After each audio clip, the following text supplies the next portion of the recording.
Hey guys, welcome back to Minecraft the Shipwreck. Today we'll be reading chapter 16, which is titled Emily.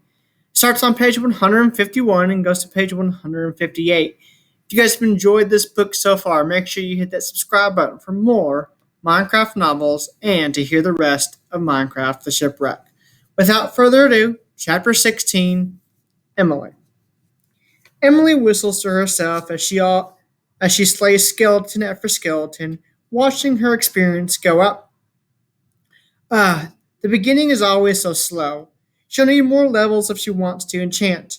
And she's so tired of all these basic weapons and armor. Her pickaxe breaks with an annoying plank, and Emily sighs. Anyone have sticks on them? Jake tosses a pile of logs to her.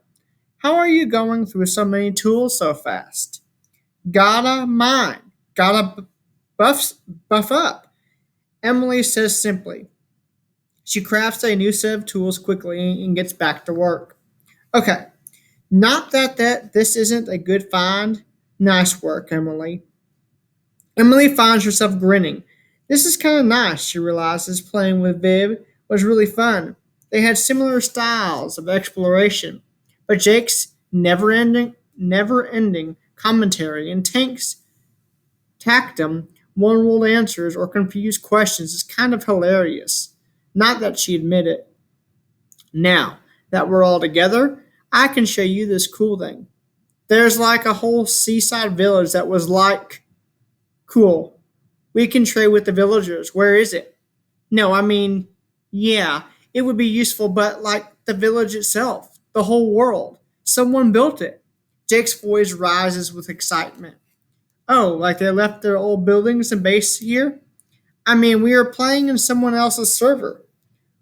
What they make? Tank asked. No, not like that. Not like someone was playing here. Someone built the server as a game for someone else to play. There's like all these riddles and things. Emily utterly destroys the last skeleton, looks at her achingly slow experience gain, and tries not to sigh. This is going to take forever. She glances at Jake, who is sitting in the lab, seems to be twitching with excitement. This why you were sneaking into the lab? Yeah, Jake admits it's really cool. I mean, we're really close to where I first saw that shipwreck, I think. There were mermaids, and I found this riddle that led me to the coordinates with a new riddle to solve. Mermaids? Emily asks. That's not a thing. I know, Jake says. That's what I've been trying to tell you. The server is special. Someone programmed and modeled all these things, and I've been trying to figure it out. Hmm, that does sound interesting. All right, let's see this shipwreck, Emily says. Jake breaks into a smile so wide Emily kind of concerned for his face. It's a good look for him though, transforming him from the meek kid she thought he was into a delighted ball of energy. They follow Jake out of the cavern, and Jake leads them through forest and plains and doubles back several times before Emily starts to get annoyed. It was here, I know it was, Jake mutters. Come on. He leads Emily and Tate down the mountain, carefully placing blocks or digging footholds to make his way down. Emily leaps from block to block without fear, taking fall damage. It's an easy way to level up, in acrobatics at least. Hey, watch out! Tank calls out as Emily tumbles down the slope, bouncing as she goes. Got plenty of health, don't worry. Emily munches on some steak, watching her health go back up, and she maxes her hunger meter. Not for long you won't, Tank says, following Jake at a safe pace. So, are you sure you even saw mermaids? Absolutely. Tank turns to Emily. Mermaids aren't a part of any new updates or anything, right? Next to him, Emily shakes her head. It must be a mob. Yeah, this whole world, whoever built it, all these structures and signs, I think it's part of something they were planning. Jake forges ahead toward sparkling shoreline, avoiding a squid playfully dipping after him as he goes. Yeah, all of those versions in that notebook. There were a few versions of this on the computer I'm using. The creator must have been working forever on making this perfect, and this multiplayer server is the latest version. Bella Beta 7?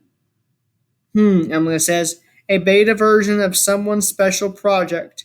Huh. Could be interesting. Maybe it's around the other hill? No, that patch of cut sugar cane looks familiar. We're definitely going the right way. Come on! Emily spots the rooftop of a few buildings in the distance, but Jake doesn't lead them there. Instead, he keeps going, running past the village along the shoreline, looking carefully for something. Jake takes off from the shore, swimming farther out toward the horizon. He dives. The water gets darker the deeper they go, and Emily's health is slowly declining. She pauses to go back up for air. Sea turtles. If they could make helmets out of the turtle shells, that would help. Or a potion of water breathing. How far down is this place anyway? There, the shipwreck. Emily can just see the bulk of it far below them, but the outline is so regularly defined to be anything natural. The mast of the ship, the bow, and the stern are clearly visible in the depth. You see it? It's neat, Emily says. I don't know why you're all worked up about these mermaids, though. Could it be you just saw a fish? She doesn't see anything but a shipwreck. Isn't new at all to her. No, it was definitely the size of a person, except with a tail. Tank shrugs. Shipwrecks do happen. Something zooms past her. Emily startles. What was that? It's a dark shadow. Swimming around the shipwreck amidst the school of fish, Emily dives closer, trying to get another look. Fishes swim away, but the large shape is farther down, deeper by the shipwreck, gliding through the water almost in a teasing, playful manner. I'm gonna die, guys. I'm going back up, Tank says. Emily presses on, closer to the shipwreck, and then she sees it. The mermaid. Jake was right. She can't believe it. The mermaid is swimming around the ship. Her body is covered in green and gold scales, her unmistakable tail swishing back and forth as she swims. This is so new and strange and completely out of the realm of what she's used to that she can't help staring. Rockstar Redstone drowned. MX Explorer Jake drowned. Jake jabs his keyboard in frustration. Tank groans. Come on, really? I don't have room for all of your stuff. Keep the ore. Toss that. Toss that. Tank, why are you holding out onto so many flowers? Emily almost laughs. It's really hard to find the blue ones, okay? Tank mumbles. But fine. Where did you respawn? Emily is back at the starting point. It looks like Jake's in a basic dirt shack with a bed and nothing else. It's okay, let's regroup. Tank, where's your camp at? New coordinates light up the screen.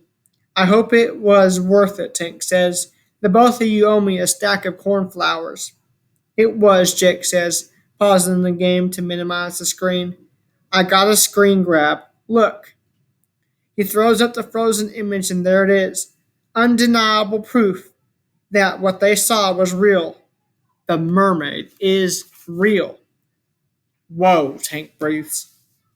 Up until now, Emily had thought it was just a random world that Jake had seen some remnants of other players' builds in, but seeing the mermaid swim around like that is clear evidence of advanced programming.